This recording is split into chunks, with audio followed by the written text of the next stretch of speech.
মসজিদে 1 কোটি টাকা দেয়, এখন 10 লক্ষ যদি টাকা দেয়, এখন মুর্শিদাবাদে এবং বেলডাঙ্গাতে এখন দেখতে পেলাম বাবরি মসজিদ উন্নতি হবে। এখন যদি কোনো ব্যক্তি যদি বলে আমি 10 লক্ষ টাকা দেব, কিংবা আপনাদের বিশ্বাসপুর এলাকায় কোন বেধর্মী যদি বলে হুজুর আমি 10 লক্ষ কিংবা 1 লক্ষ টাকা নেব, তাদের টাকা নেওয়া যাবে কিনা প্রমাণ আমি দেব না, আমি শুধু বলবো আপনারাই প্রমাণ দেবেন। যদি বলেন হুজুর আমরা তো জানি না আমরা কি করে দলিল প্রমাণ দেবো, হ্যাঁ না বলবো, চলেন আমি প্র্যাকটিক্যাল শিখিয়ে দেই। আলহামদুলিল্লাহি রাব্বিল আলামিন, সমস্ত প্রশংসা কার? আল্লাহর। আর রহমানির রহিম, সবচাইতে বড় দয়ালু মেহেরবান তিনি, তার নাম কি? মালিক ইয়াউমিদ্দিন, রুজি যাজাকা মালিক হে, তিনি হলো কে? মহান আল্লাহ। তাহলে আমি কোরআন শরীফের আয়াত পড়েছি আর আপনারা এক একটা করে শুধু ব্যাখ্যার ইশারা দিয়েছেন, ঠিক আমি এইভাবে বলবো আর আপনারা হ্যাঁ না জবাব দিয়েই যাবেন। খুব সহজ। এখন আমাদের সৃষ্টিকর্তা কয়জনা? একজন, আলহামদুলিল্লাহ। আর পৃথিবীতে যারা আছে তাদের সৃষ্টিকর্তা একের অধিক। তারা আমার সৃষ্টিকর্তার সঙ্গে বন্ধু না শত্রু? শত্রু। চলেন, আপনাদের বিশ্বাসপুর এলাকায় একটা মেয়ে ছিল, আর পাশের ওই কোটরা আছে না, কোটরা, এখন পাশের এলাকার একটা ছেলে, আপনাদের এলাকার খারাপ নেবেন না, মশলা বলছি সহজ, আমি চাইলে হাদিস থেকে বললে শেষ হয়ে যেত, এটা বলছি খেয়াল থাকবে আজীবন। আর কোটরা এলাকার কিংবা ইসাপুরের এলাকার কোনো একটা ছেলে এই পাড়ার মেয়ের সঙ্গে প্রেম প্রীতি করেছিল, করে ধলাইটা ভালো রকম খেয়েছিল, মোটামুটি মারধর ভালোই খেয়েছে, কিন্তু হঠাৎ করে এখানে জলসা হচ্ছে, ছেলেটা খবর পেয়েছে, যেহেতু 15 বছরের মোহাম্মত সম্পর্ক ভুলতে পারে, মারধর খেলিও বড়ি খেয়েছে, সে ভুলে গেছে। এখন এই পাড়ায় এসছে, মেয়ের মা দেখলো আর মেয়ে দেখলো, এত মারার পরেও ও যখন আবার এ পাড়ায় এসছে, আর কিছু বলবো না, সব তো হয়ে গেছে, আর মারার দরকার নেই, তবে কচি একটু ডাকতে পারিস, একটু ভাত খেয়ে যেত, অনেক দূর বাড়ি তো, ডেকেছে, একটু ভাতও খেয়েছে। ভালো করে শুনবেন, বাড়ি যখন যাচ্ছিল ছেলেরা তো কালো পলিথিনে তাবারক করেছে, তার মেয়ের মা বলেছিল 500 গ্রাম 1 কেজি কষা গোশত ছিল, একটু বিরিয়ানি ছিল, এইগুলো টিফিন ক্যারিয়াতে করে দিয়েছি, একটু বাড়ি নিয়ে যাও, তুমি খাবে, তোমার স্ত্রী খাবে, ছেলে মেয়ে খাবে। এ তো খেয়েছে, নাস্তি বাড়ি গেছে। বাড়ি যাবার পরে বিবি জিজ্ঞেস করছে ও কিয়া হ্যাঁ, আরে তো বিশ্বাসপুর এলাকা জলসা তাবারক, স্ত্রী জীবনে বিশ্বাস করবে তাবারক টিফিন ক্যারিয়াতে করে দেয় না পলিথিনে দেয়? মশলাটা ভালো করে খেয়াল করবে, একদম সহজ ভাষায় বলছে যাতে বুঝতে পারেন। এখন স্ত্রী বলছে তাবারক না অন্য কেউ দিয়েছে, বলছে কি আর বলবো, মিথ্যে কথা না সত্য কথা, এই 21-22 দিন আগে যার মাথা নাড়া করে দিয়েছিল, জুতোর গলা মালা দিয়েছিল, বিরাট মারা মেরেছিল, 3 দিন বিছানা থেকে উঠতে পারিনি, যে মেয়েটার কারণে সেই মেয়েটার পাড়ায় জলসা হচ্ছিল, তা আমি আসছিলাম, ওরা জোর করে একটু তাবারক খাবিয়েছে, একটু গোশ ভাত একটু দিয়েছে, যে বাড়ি নিয়ে গিয়ে খাও। আচ্ছা, ওই স্ত্রী যদি মানুষের বাচ্চা হয়, এটা খাবে না ফেলে দেবে? ভাই বলতে আগে জুতো মারবে, কথাটা খুব গভীর ভাবে শুনবেন। কেন ওই স্ত্রী, ওই মেয়েটা হলো, এই মেয়েটা হলো, ওই মেয়েটা দুশমন নাকি? এই মেয়েটা, ওই মেয়েটা সংসার জীবনটাই তছনছ করতে চাইছিল। এবার বলেন আমার আল্লাহর ঘর তছনছ করতে চাচ্ছে না চায় না? চায়। এবার বলেন এই বাড়ির মেয়ের স্ত্রী, এই বাড়ির মেয়ের যদি গোশত আর একটা বাড়ির মেয়ে যদি বুদ্ধিওয়ালা হয়, আমার শত্রুর বাড়ির গোশত বিরানি আমার ভিটে উঠবে না। কেন? আমার সংসার শেষ করেছে, আমার সংসার ভেঙেছে। আল্লাহর ঘর পৃথিবীর জমিনে বেঈমান কাফেররা ভেঙেছে না ভাঙেনি? ভেঙেছে। এবার আল্লাহ যদি বলে ওরা আমার শত্রু, আর শত্রু টিফিন কেরিয়ে 2 লক্ষ টাকা আছে, ওটা আমার ঘর আমার বাড়িতে নিয়ে আসবি, আমার আল্লাহ নেবে না টান মেরে ফেলে দেবে? একদম বাংলা ভাষা বলেছ তো, কথা বুঝতে পেরেছেন? তাহলে এখানে আর হাদিস কোরআনে কোনো প্রয়োজন নেই। তাহলে শত্রু জিনিস যেমন নেয় না, আমার আল্লাহ পৃথিবীতে হাজার সৃষ্টিকর্তা তৈরি করেছে, সবকটা আমার আল্লাহর এগেনস্টে। তাদের সম্পত্তি টাকা পয়সা আল্লাহ কি এত গরিব যে আল্লাহর ঘরে নিতে হবে? না, এলাকার কিছু মাথা মোটা বব্বর টুপিওয়ালা দাড়িওয়ালা ফেসবুকে ওয়ালা আসে, ইউটিউবে আসে, তারা বিশাল ফতোয়া দেখায়। আমরা তো লিখতে পারিনি, আমাদের নাম তো ফেসবুকে প্রমোশন করে রাখতে হয়, আমরা চিটিংবাজি করতে পারি না। লিখলে বুঝতে পারে কে বলেছে, সমস্যা, যার কারণে মুখ চুলকোই লিখতেও পারি না, কিছু করার নেই। ওই জন্য বলছি ফেসবুকের ডাক্তারের ফর্মুলা খেয়ে শরীর যেমন নিরাপত্তায় থাকে না, ফেসবুকের ওই সব বক্তাদের, ওই সব মুসলমানদের কথা শুনে ধর্ম পালন করলে ইমানের কোনো নিরাপত্তা থাকবে না, কখনো থাকবে না। ওরা এত ফটর করে, যদি বলে মফিজুল হুজুর ওয়াজ করছিল, ইমান থাকবে না কি কি কারণে, তুমি এখানে বসে বসে 10 মিনিট বলা দেরি 14 গোষ্ঠীর লুঙ্গি খুলে ছুট মারবে। সহজ না ভাই, যতটা বলছে সহজ না। আপনারা তো অশোনা মানুষ, বিষয়টা বুঝতে পারছেন। চলেন এগিয়ে যাই। চলেন, আমি আপনার কাছে বলছিলাম, তাহলে ওদের টাকা মসজিদে দেওয়া যাবে কিনা? এক কথা আমি আপনাকে বলেছি চলবে না, তারা ইফতার দেয়, এ কথা আমি আপনাকে বলেছি চলবে না। ও বাবাজিরা, চলেন একটা বার এগিয়ে যাওয়া যাক। লক্ষ্য করে দেখা যায় আল্লাহ নবী হাদিস শরীফে বললেন, যে হাদিসটা আমি প্রথমে বলেছিলাম, পৃথিবীতে ইসলাম থাকবে কিন্তু ঈমান থাকবে না। এখন আমি আপনার কাছে ওয়াসিয়াত করেছি, নবী আমার একটা হাদিস শরীফে বললেন, সেই জামানায়, আখিরি জামানায় রাতের বেলা বেঈমান হয়ে যাবে, আবার সকাল যখন হবে তখন ইমানদার হয়ে যাবে, আবার অনেকে সকালবেলা ইমানদার হবে, রাত যখন আসবে তখন বেঈমান কাফের হয়ে বাড়িতে থাকবে। তাহলে রাসূল বলেছেন, রাতের বেলা বেঈমান হবে আর সকালবেলা ইমানদার হবে, আবার সকালবেলা বেঈমান হবে, রাতের বেলা ইমানদার হয়ে যাবে। চলে তার একটা উদাহরণ দিয়ে আমি বক্তব্য করি। এখন আমি এখানে ওয়াসিয়াত করলাম, কেউ যদি ধর্ম ছাড়া অন্য কোন ধর্ম গিয়ে গীতা পাঠ করে, ওখানে ওল্ড টেস্টিমেন্ট, নিউ টেস্টিমেন্ট, বেদ পুরাণ, বাইবেল, মহাভারত, গীতা, পুরাণ ওরা যদি পাঠ করে আর তাদেরকে যদি ভালোবাসে, ইসলামের নাম থাকবে কিন্তু বেঈমান কাফের হয়ে যাবে। এখন এই কথাটা যারা বিশ্বাস করে আগামী কালকের চায়ের দোকানে আলোচনা করবে, যারা করেছে হুজুর ফতোয়া দিয়েছে, তারাই হয়ে গেছে বেঈমান। এখন চায়ের দোকানে কিছু পাকা ধনা মানুষ থাকে, তারা বলবে হুজুররা কত কি ফতোয়া দেয়, অত ফতোয়া নিলে মানা যাবে না, ধর্ম পালন করা যাবে না, এ পৃথিবীতে বসবাস করতে পারবে না। তাহলে ওই ব্যক্তিটা রাতের বেলা ছিল ইমানদার আর সকাল বেলা চায়ের দোকানে এই কথাটাকে উড়িয়ে দেওয়ার কারণে হয়ে গেছে বেঈমান। তাহলে রাসূল বলেছিল, এমন এক শ্রেণী উম্মত রাতের বেলা বেঈমান হবে আর রাতের বেলা ইমানদার হবে, সকাল না হতে বেঈমান হবে। তেমনি আমাদের পাড়ায় আর সমাজে হচ্ছে না, হয় না? ও আমার জওয়ান যুবকেরা, চলে নাকি জামাতে লক্ষ্য করে দেখা যায়। চলেন, আমি আপনার কাছে বোঝাতে চেয়েছি, আপনি মসজিদের নাম রাখতে পারেন, আপনার নাম হলো রহমান, আপনি রহমানিয়া জামে মসজিদ দিতে পারেন। আপনাদের গ্রামের নাম হলো বিশ্বাসরপুর, আপনারা সেই নামে নাম দিতে পারেন। এক জায়গায় নাম আছে দেখা যায় রামতরক, ওখানে লেখা আছে রামতরক জামে মসজিদ। এক জায়গায় নাম লেখা রয়েছে কৃষ্ণপুর, সেখানে লেখা আছে কৃষ্ণপুরে জামে মসজিদ। এক জায়গায় লেখা আছে কৃষ্ণনগর, সেখানে লেখা আছে কৃষ্ণনগর টাউন হল মসজিদ।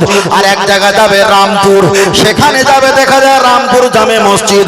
আপনি মুর্শিদাবাদ যাবেন, ওখানে আছে ভগবান গোলা, এখানে লেখা আছে ভগবান গোলা মার্কেটের বড় জামে মসজিদ। খালি এলাকার নাম দিলে কোনো সমস্যা হয় না। আম্মা জান আয়েশা সিদ্দিকার নামে আমার দয়ার নবী একটা নাম দিয়েছে, এটা হলো সিদ্দিকে আয়েশা সিদ্দিকা মসজিদ। আবার বেলালের নামে একটা নাম দিয়েছে, এটা হলো মসজিদে বেলাল। আমার নবী বেলাল হুজুরের নামে একটা মসজিদ করে দিয়েছে, মসজিদে খাদিজা, আম্মা জান খাদিজা রাদিয়াল্লাহু তাআলা আনহা, তার নামে মসজিদ দেওয়া হয়েছে। একটা জায়গার নাম হলো কুবা, মসজিদে কুবা বলে একটা জায়গার নাম দিয়েছে। কখনো এলাকার নাম দিয়েছে, কখনো নিজের নাম দিয়েছে, কখনো সাহাবার নাম দিয়েছে, আবার কখনো আমার দয়ার নবী নিজের স্ত্রীদের নাম দিয়েছে। তাহলে কেউ যদি মসজিদের নাম হুমায়ুন তার নিজের নামেও যদি দেয় এটাও জায়েজ জায়েজ। কেউ যদি বাবরের নামে মসজিদের নাম দেয় এটাও শরিয়াতে জায়েজ জায়েজ জায়েজ। ও বাবাজিরা, তাহলে রাসূল আমার সাহাবীদের নামে মসজিদে নাম দিয়েছে, আবার নিজের স্ত্রীদের নামেও মসজিদে নাম দিয়েছে, আবার এলাকার নামেও মসজিদে নাম দিয়েছে। তাহলে মসজিদ হলো আল্লাহর ঘর, পরিচয় করিয়ে দেওয়ার জন্য এক একটা নাম দেওয়া হয়। তাই আল্লাহর নবী হাদিস শরীফে বলেছেন, আল্লাহর নবী বলেছেন আহাব্বু ইলাল্লাহি মাসাজিদুহা আও কামা ক্বালা আলাইহিস সালাম। ও আমার সাহাবীরা জেনে রেখে দাও, তারা পৃথিবীর জমিনে যত ঘর আছে সবচাইতে শ্রেষ্ঠ ঘর হলো মসজিদ ঘর। এটাই হলো আমার আল্লাহ পাকের ঘর। তোমরা যখন নামাজে দাঁড়িয়ে যাবে, ইয়্যাকা নাবুদু ওয়া ইয়্যাকা নাস্তাইন, আল্লাহ हम तेरी ही इबादत करते हैं और तुझे इसी पर दोनों हाथ उठाकर दुआ मांगते हैं।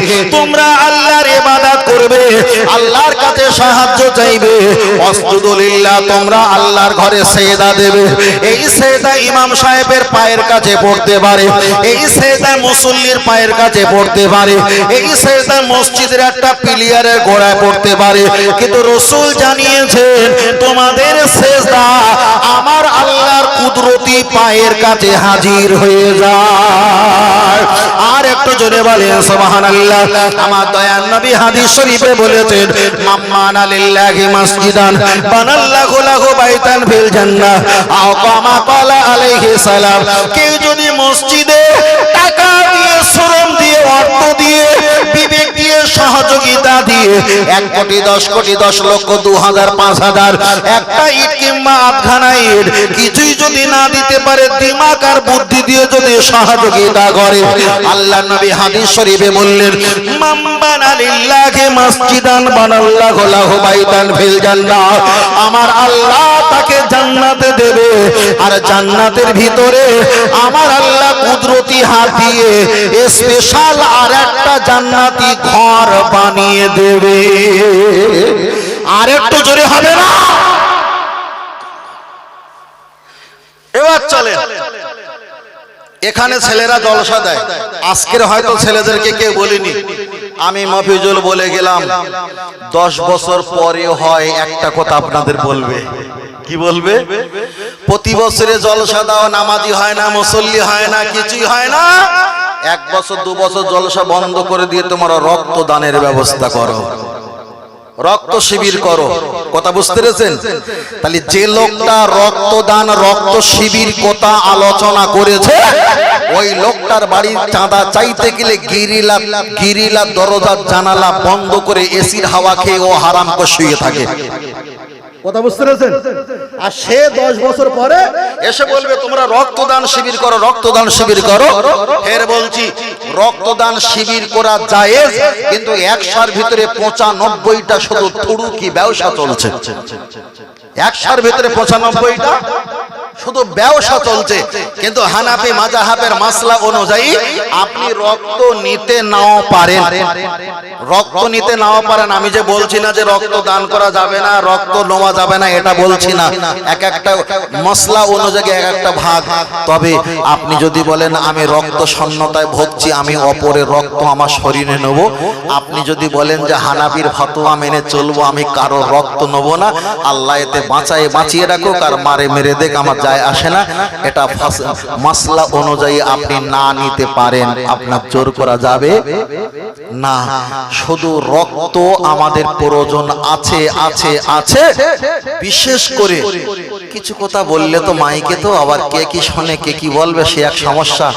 চায়ের দোকানে চা খাই কাঁচের গ্লাসে না, এখন হয়েছে প্লাস্টিক মোম গ্লাস। তো বাবু মোম গ্লাস, এই মোম গ্লাসে নাকি মোম পালিশ রয়েছে, খেলে নাকি অসুবিধা হয়, তাই এটা খারাপ জিনিস হতে পারে। কিন্তু রাসূল বলেছে যে যার এটো খায় তার প্রতি মিল মহব্বত বাড়ে না কমে? দাদু ভাই বাড়ে। ছেলেরা তোমরা আসো, বাবু তোমরা একটু আসো, চলে এসো, দোয়া হবে। আসো ছেলেরা, চলে এসো। বাহ, এক এক চলে এসো, আসো আসো, চলে এসো, এক এক চলে এসো, দোয়া হবে, চলে এসো। তাকবীর, নারে তাকবীর, একটু তাকবীর, নারে তাকবীর, একটু হাত তুলে তাকবীর দিন, নারে তাকবীর। একটু হাত তোলো, তোমরা একটু আগিয়ে এসো, তোমরা একটু আগিয়ে এসো। পিছনে যারা আছেন একটু আগিয়ে আসেন, একটু আগিয়ে আসেন। পিছনে যারা বসে আছেন একটু আগিয়ে আসেন, ওদেরকে বসতে দেন। নারে তাকবীর। আমি বলছি আমার শুনতে পাচ্ছে না। এই কমিটি বাবু ওটা দিনই, ওদেরকে একটু বসার সুযোগ করে দেন, একটু সুযোগ করে দেন। একটু আগিয়ে আসো, আগিয়ে একটু আগিয়ে আসো। দুরূদ শরীফ আল্লাহুম্মা,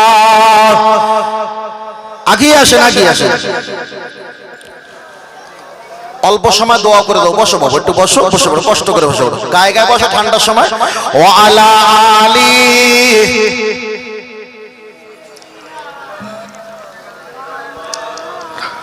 সাল্লাল্লাহু আলাইহি ওয়াসাল্লাম। একটা গজল বলি না? আসলে আমি তো ওয়াজ করার চিন্তা ভাবনা থাকে তো বেশি, অন্য কিছু বলার চিন্তা ভাবনা থাকে না। আল্লাহ, একটা গজল বলি আমরা তো। আলহামদুলিল্লাহ। ও ভাইজানের গজল বলার কথা বলছিল, কে বলছিল? আপনি বলছিলেন? আপনি খুব গজলকে ভালোবাসেন না? হ্যাঁ, আল্লাহ রাসূল বলেছে ইয়া করলি হাসানি নাজিব আন্নি আল্লাহুম্মা আইয়ুদহু বিরুহিল কুদুস। যারা আমার নামে শান আবৃত্তি নজম শোনে, আমার আল্লাহ ফেরেশতা জিবরিল যে রহমত দেয় তাদের মাঝে ছিটিয়ে দেওয়ার জন্য। বলে সুবহানাল্লাহ। অবশ্যই জায়েজ, অবশ্যই জায়েজ। তাহলে তাকবীর দেন, নারে তাকবীর। পিছন থেকে ছেলেরা তোমরা অনেক ফাঁকি দিয়েছো, একটু জোরে বলেন নারে তাকবীর। আর একটু জোরে বলেন সিলসিলা হক ফুরফুরা শরীফ, সিলসিলা হক ফুরফুরা শরীফ, নারে তাকবীর। মাশাআল্লাহ। আখিরি রাসূল তুমি নবী আকরাম, আখিরি রাসূল তুমি নবী আকরাম, তোমার কদমে মোর হাজারো সালাম। বলো সুবহানাল্লাহ। আর এটা জোরে হবে না? তোমার কদমে মোর হাজারো সালাম, আখিরি রাসূল তুমি।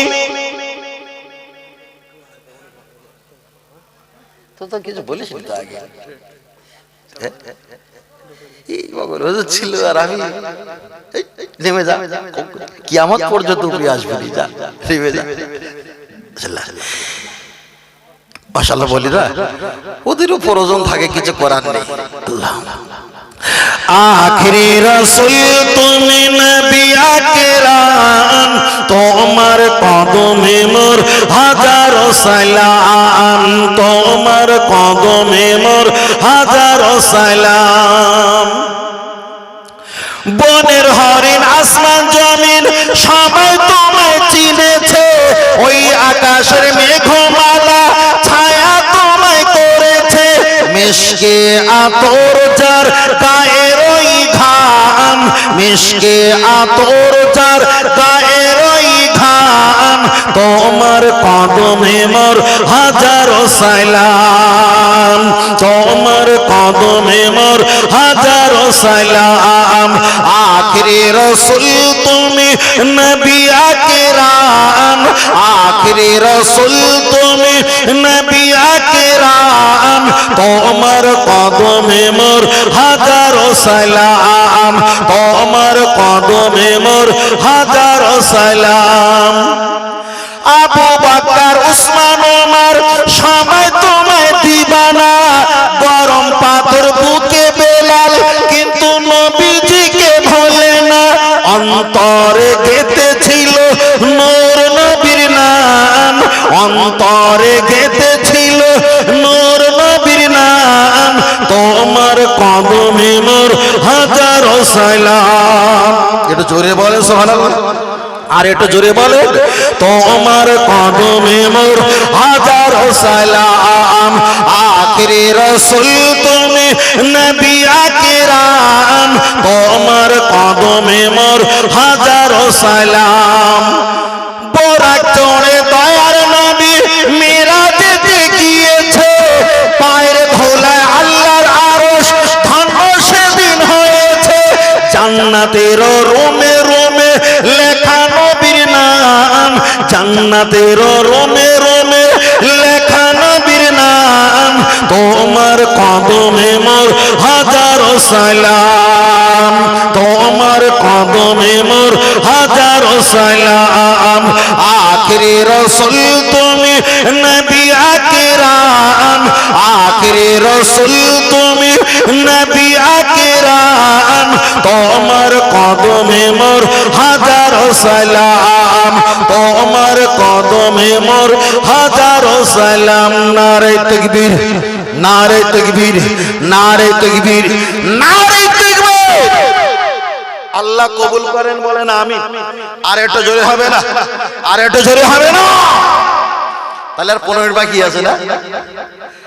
আপনারা চাইলে একদম ব্রেক মেরে দাঁড়িয়ে দাও। জোর করে মাল বিক্রি করা যায় না। তবে আমি বেশিরভাগই জলসায়, হয়তো ছেলেরা জানেন, এটা খুলে বলি, আমার যদি সাপোজ যদি 20 খানা জলসা থাকে, 20 খানা জলসার ভিতরে 15 খানার অধিক জলসায় আমি একা। কথা বুঝছেন ভাই? 15 খানার অধিক জলসা আমি একা। আপনাদের মতন বাজেট কোন করেছে, অত জলসা আমি একা।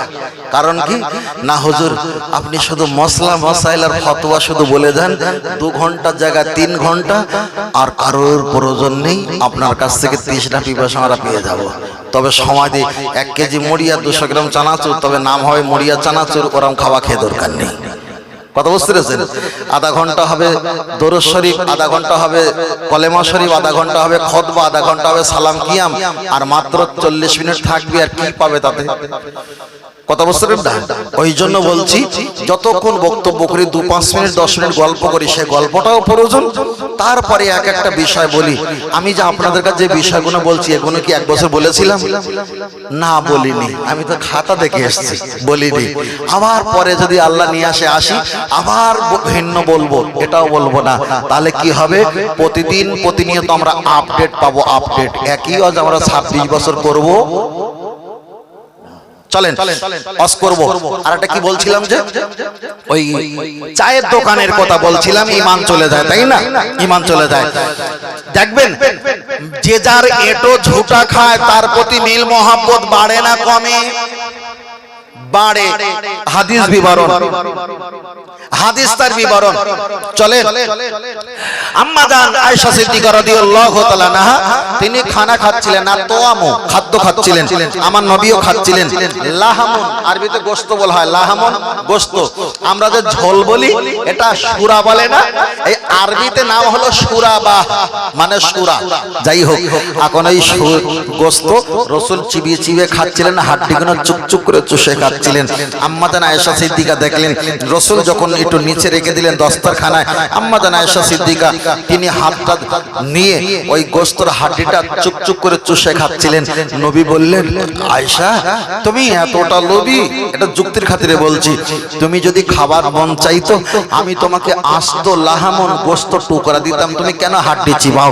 ইয়া রাসূলুল্লাহ, আপনি যেখানে জবান মোবারক, জিহ্বা মোবারক দিয়ে চুষেছেন, ওই জায়গায় আমি একটু যদি চুষে খাই, আপনার এটো ঝোটা আমার অন্তরে গেলে আপনার প্রতি মিল মোহাম্মদ সম্পর্ক আরো গাঢ় হয়ে যাবে। জোরে বলে। এখন যদি এই ফতোয়া যদি মায়েদের বলি, মা স্বামীদের এটো ঝোটা আপনারা খাবেন, তাহলে কিন্তু আমার খুব বোকা বকবে। তার কারণ এখনকার ছেলেরা হরিকতি, আমলকি, বয়রা, অর্জুন, কালমেঘ, রজনী, বিমাল, তুলসী, শেখর, শান্তি, মোসাফির, দিলবার, চুটকি, রাকেশ, বিমাল, মোসাফির এতগুলো খায় না। এখন এরা তো জীবনে কুলি সকালবেলা মুখ ধোয় না, সকালবেলা মুখ ধোয় না। এখন ওইভাবে যদি বলা হয় যে একটু এঁটো ঝোটা খাও, তাহলে ওদের সর্বনাশ হবে না? ওই জন্য এই ফতোয়াটা বলিনি যে মা এদের ঝোটা খেও। কত বছরটা? ও চলে এসছো তোমরা? হ্যাঁ, আর কিছুক্ষণ কথা বললে 2-5 মিনিট। হ্যাঁ বলে দে। হ্যাঁ, তো তুই পিছনে বসতে না, ভয় লাগে আমার বিশাল। না, তুই না 10 মিনিট পরে আয়। কথা বোঝেননি? আলহামদুলিল্লাহ বলি, কথাটা বলি, চলা কি যায়। তাহলে এটা ঝোটা। চায়ের দোকানে আমরা কাগজের চায়, কাপে চা খাই, কাঁচের গ্লাসেও চা খাই। কাগজের গ্লাসে খাই না কেন? মাঝে মাঝে এতে নাকি এই থাকে ও থাকে, সেটা পরের কথা। কিন্তু হিসাব করে দেখেছো, কাঁচের গ্লাসে যখন আমরা চা খাই, ওটা কড়কড় করে গরম পানিতে বিভিন্ন রকমের করে ধোয়।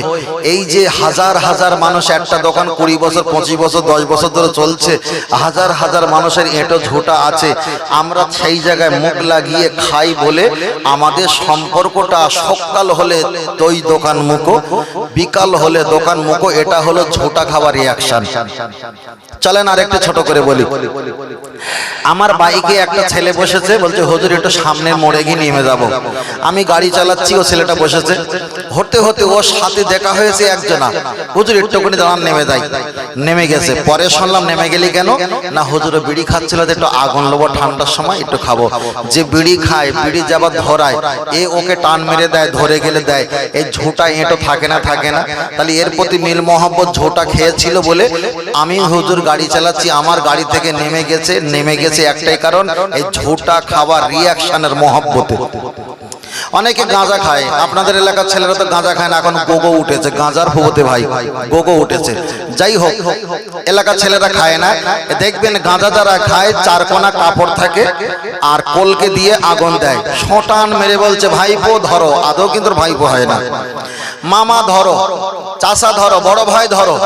এই যে কলকে এঁটো, কলকে গাঁজা যখন খায়, এই যে এর এঁটো ঝোঁটা ও দিলে, ওর এঁটো ঝোঁটা ও দিল, ওই জন্য গাঁজা করে একটা মিল মোহাম্মত সম্পর্ক হয়। কলকাতা যারা কাজে যাবে, এলাকায় যারা কাজ করে, আপনি 5 বছর বসবাস করতে জানেন না কোথায় গাঁজা বিক্রি হয়, কিন্তু গাঁজা করে চোখের ইশারা কি যে আল্লাহ জানে ভালো, ইশারা ধরে লেখ কোথায় গাঁজা বিক্রি হয় না হয়। কথা বুঝতে পেরেছেন? এদের একটা ঝোঁটা এঁটো খাবার একটা রিয়াকশন আছে। তবে ফের বলছি ছেলেরা, আমি আপনাদের খারাপের দিক দিয়ে আমি কিছু বলছি না, আমি টোটাল খারাপের কথা বলছি না। তবে এতটুকু বলছি, মদ খোরে মিল অতটা থাকে না, গাঁজা খোরে মিল যতটা হয়। কেন? মদ খোর যার সেই গেলাস আলাদা, যার সেই গেলাস আলাদা, কিন্তু গাঁজা খোরের গেলাস থাকে না। গাঁজা খেয়ে রাস্তা দিয়ে যাচ্ছে, আমি বললাম তুই গাঁজার কতদিন খাবি? শ্বশুর একটা দোকান দিয়েছে দেগঙ্গার মার্কেটে, দোকানটা করলি পারতিস না। হুজুর ওরা হারাম জিনিস আমি নেইনি। হারাম জিনিস নিতে খেলগিটা কি? কত?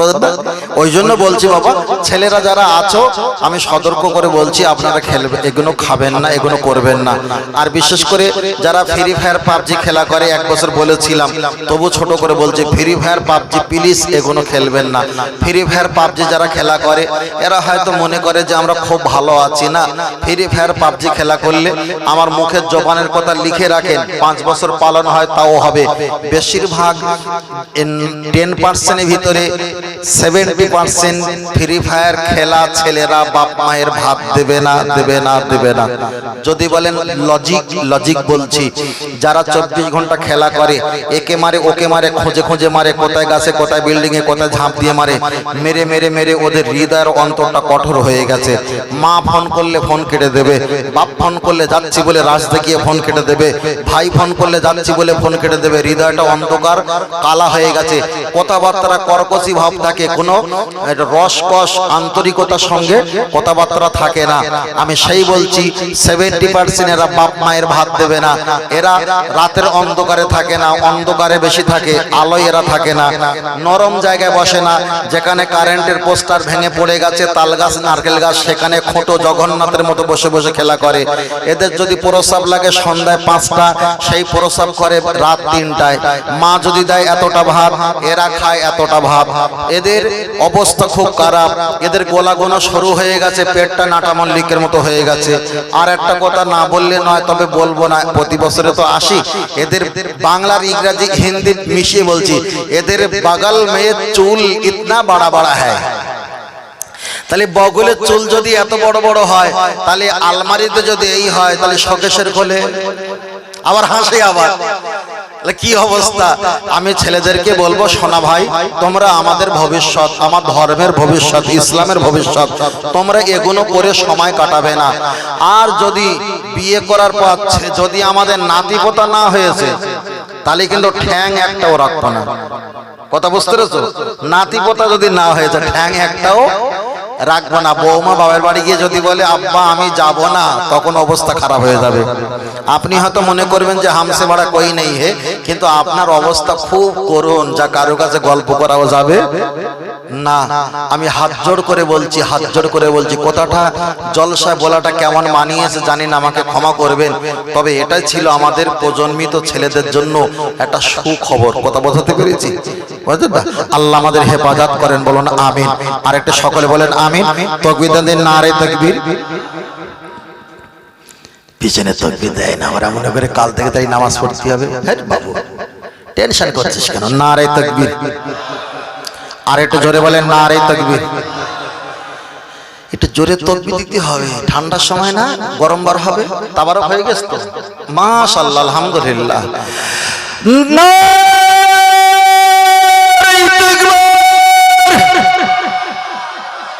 তাকবীর হয়নি, একটাও কেউ কাশেনি, বুঝলেন না? আহলে সুন্নাত ওয়াল জামাআহ সিলসিলাহ ফুরফুরা শরীফ, মদিনা মক্কা শরীফ, আল কোরআনের আলো, আল হাদিসের আলো, প্রতি বছরে না এবছরে বিশ্বসুর মহান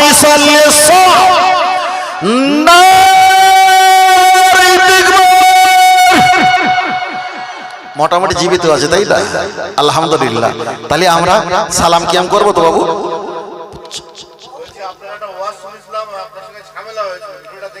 আচ্ছা আচ্ছা,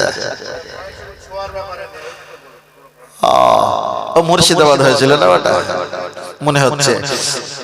হ্যাঁ, একটু খুলে বলি, হ্যাঁ খুলে একটু ছোট, অনেক ভাই যখন বলেছে আমি, আমাকে দাওয়াত করেছে, আমি এসছি, একজন ওয়াজ করছে, কালেকশন করছিল, আর দোয়া করছে, মায়েরা দান করছে, মায়েদের হাতে, বোনদের মাথায়, মায়েদের মাথায় মাথায় হাত দিয়ে দিয়ে দোয়া করে দিচ্ছে, আমি দেখছি, ভালো করে শোনেন, দেখছি বিষয়টা কোন জায়গা থেকে হয়েছে। ওদের এলাকার আলেম অনেক ছিল, উনি যখন মাইকটা ছেড়ে চলে গেছে তখন আমি মেয়েদের কোন কোন অঙ্গ দেখা জায়েজ আর কটা পুরুষের সঙ্গে কথা বলতে পারে তখন আমি দলিল দিচ্ছি। 13টা পুরুষের সঙ্গে কথা বলতে পারে। যদি কোনো মেয়ের বাপ যদি মারা যায়, মা যদি অন্য কোথাও বিবাহ করে, ওটা হবে দুধ বাপ। এ বাপের সঙ্গে যেমন সম্পর্ক, সেই বাপের সঙ্গে তেমন সম্পর্ক কথা বলবে, শরীয়ত জায়েজ। ঠিক এইভাবে বলছিলাম, এখন জ্বালা করছে। তারপরে বললাম নারীদের মুখমণ্ডল, হাতের কবজি আর পায়ের কবজি 3টে অঙ্গ দেখানো জায়েজ, তবে বাড়ির পরিবারে 4টে 5 জন 6 জন সদস্য পরিবার আছে, ফ্যামিলি, তাদের দেখার কারণ দেখা নয়। এরকম বলতে বলতে ওই পর্দার কথা চলে গিয়েছি, ওনা তো রেগে ফায়ার হয়ে গেছে, এখন আমার ভুল ধরবে। তা আমি বলছিলাম বিনা ওযুতে আজান দেওয়া যায়, বিনা ওযুতে কবর জিয়ারত করা যায়, বিনা ওযুতে কোরআন দেখা যায়, ইফতার খাওয়া যায়, বিনা ওযুতে সেহরি খাওয়া যায়। তবে আবার এরকম বলেছে, তবে এই না যে এগুলো বিনা ওযুতে করতেই হয়। যদি ওযু না থাকে এগুলো করতে পারো, তবে কোরআন যদি মুখস্থ থাকে, বিনা ওযুতে কোরআন মুখস্থ পড়তে পারো। লা ইয়ামাসসুহু ইল্লাল মুতাহহারুন, বিনা ওযুতে কোরআন মুখস্থ থাকলে পড়তে পারবে, কিন্তু আইডিয়া কম হাত দিতে পারবে না। তারপরে বলছি, কেউ যদি বিনা ওযুতে নামাজ পড়ে, নামাজের অপমানিত করা হয়, নামাজের অপমানিত করলে বিনা ওযুতে নামাজ পড়লে বেঈমান আর কাফের হয়। তখন উনি বলেছে যে বিনা ওযুতে নামাজ পড়লে মানুষ কাফের হয় না, মানুষ কাবিরা গোনা হয়। ওই জামানার কাফেররা কাপড়গুলো খুলে দিয়ে ছেলে আর মেয়ে উলঙ্গ হয়ে কাবা শরীফ তওয়াফ করত। ওটা কাবার মর্যাদা বাড়াতো না কমাতো? কমাতো। তার মানে কাবা তো তওয়াফ করব, তবে ছেলে আর মেয়ে আমরা উলঙ্গ হয়ে কাবা তওয়াফ করব, তাহলে কাবাকে অপমান করা। কেউ যদি উজু না করে নামাজ পড়ে, জানে তো উজু না করলে নামাজ হবে না, উজু আছে সন্দেহ হলে আবার নতুন করে উজু করতে হয়, তাহলে এমন যদি মনোভাব থাকে, এই ব্যক্তিটা নামাজ পড়লে তার নামাজ হওয়া তো দূরের কথা, নামাজের অপমানের নিয়ত চলে আসে, তার ঈমান আমল থাকে না। তখন উনি বলেছে এই হবে না, ওই হবে না। এটা নিয়ে কমেন্টে অনেক দিন ওরা আমার এগেইনস্টে উল্টো পাল্টা করে। পরে 21 দিনের মাথায় ওদের একজন বড় শাহেক, মুফতি সাহেব স্টুডিয়ামেতে বসে আমার ফতোয়া, তানার ফতোয়াটা নিয়ে বসে তারপরে বলেছে, উনিও বলেছে ভুল, ইনিও বলেছে ভুল। আদৌ কিন্তু আমার ভুল ছিল না। এখনো পর্যন্ত সে এলাকায় গেলে চ্যালেঞ্জ দিয়ে বলি, তোমার হুজুর হয়তো ঘুমাচ্ছিল, ঘুম ভাঙিনি, এখনো জিজ্ঞেস করো কথাটা ঠিক বলেছিলাম কিনা। তার কারণ আমরা হলাম সিলসিলা ফুরফুরা মতদর্শের, তারা হলো অন্য একটা তরিকতের মানুষ। আমরা ওখানে যাই, ওরা আমাদের ওয়াজগুলো ভালোবাসে, আমরা যে বারবার যাই, ওরা যে এপারে একটাও ভাত পায় না, এক পিস গোশ পায় না, এটাই হলো ওদের রাগ। কথা বুঝতে পেরেছেন? এটাই হলো ওদের রাগ। হ্যাঁ, এই বিষয়টা। তার কারণ আমি কোনো জায়গায় কোনো অসামাজিক অপ্রয়োজনীয় কথা বলিনি, কখনো বলিনি। যদি বলি তার পক্ষে অনেক কোটা দলিল দেই। এক জায়গায় ওয়াজ করছিলাম, বক্সের সাউন্ড জোরে হচ্ছিল, তো একটা মুরব্বী বলেছে সাউন্ড আস্তে দেওয়া যায় না, আস্তে আস্তে বলা যায় না। আমি 9খানা দলিল দিয়েছিলাম।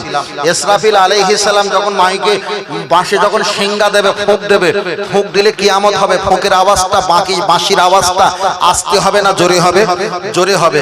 আল্লাহ চাইলে তো আস্তে গুপ করে কিয়ামত দিতে পারতেন, কিন্তু আল্লাহ বাঁশি দিয়ে কিয়ামত দিচ্ছে। মসজিদে আজান আস্তে দিলেও শুনতে পায়, জোরে দিলেও শুনতে পায়। তাহলে মসজিদে আজান জোরে দেওয়া হয় না আস্তে? জোরে। ভাই দুনিয়াতে বাচ্চা ভূমিষ্ঠ হলে এক কানে আজান দাও, এক কানে একামত দাও। আজানটা জোরে না আস্তে? জোরে। একামতটা একটু আস্তে, যাকে তাকবীর বলা হয়। আল্লাহ নবী আদমকে যখন সৃষ্টি করেছিলেন, আমার আল্লাহ আদমকে একটুখানি হ্যাঁকসিও দিয়েছিল। হ্যাঁকসিও করলে আওয়াজ জোর হয় না আস্তে হয়? জোর হয়। আর বিজ্ঞান বলেছে 180 কিলোমিটার বেগে ঝড় গতিতে বার হয়, কিডনি লিভার থেকে এক্সারসাইজ হয়ে হাওয়া বার হয়। তাহলে হ্যাঁকসিও যখন হয় আওয়াজটা জোর হয়।